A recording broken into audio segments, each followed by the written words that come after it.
Welcome to my channel. இன்னைக்கு பார்க்க போகிற ரெசிபி காலிஃப்ளவர் பக்கோடா. எப்படி செய்யலன்னு பார்க்கலாமா? ஃபஸ்ட்டு சுடு தண்ணி எடுத்துங்க. அதில் கொஞ்சம் உப்பு, மஞ்சத்தூள் சேர்த்து நம்ம கட் பண்ணி வச்ச காலிஃப்ளவரை சேர்த்து கொஞ்சம் நேரம் ஒரு 10 நிமிஷம் விட்டுருங்க. இப்போ நம்ம மசாலா எப்படி செய்யலன்னு பார்க்கலாம். கொஞ்சம் மைதா மாவு எடுத்துக்கங்க. 1.5 ஸ்பூன் கார்ன்ஃப்ளவர்,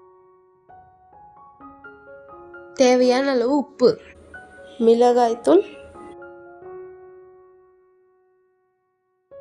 2 ஸ்பூன் இஞ்சி பூண்டு பேஸ்ட், தயிர் கொஞ்சம், அரை லெமன் ஜூஸ். இப்போ தண்ணி ஊற்றி நம்ம மிக்ஸ் பண்ணிக்கலாம். மாவை நல்லா மிக்ஸ் பண்ணிக்கணும்.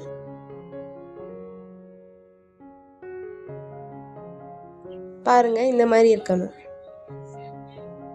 இப்போ நம்ம மாவு ரெடி. அதில் ஊற வச்ச காலிஃப்ளவரை சேர்த்துக்கலாம்.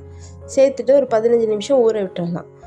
இப்போ ஒரு கடாயில் எண்ணெய் போட்டுட்டு, எண்ணெய் நல்லா சூடாகணும். சூடான பிறகு தான் போடணும். பாருங்கள், நான் செஞ்சு கட்டுறேன். இந்த மாதிரி பபிள்ஸாக வரணும். அப்போ தான் எண்ணெய் சூடாயிடுச்சுன்னு அர்த்தம். இப்போ நம்ம செஞ்சு வச்ச காலிஃப்ளவரை ஒன்று ஒன்று ஆட் பண்ணிக்கலாம்.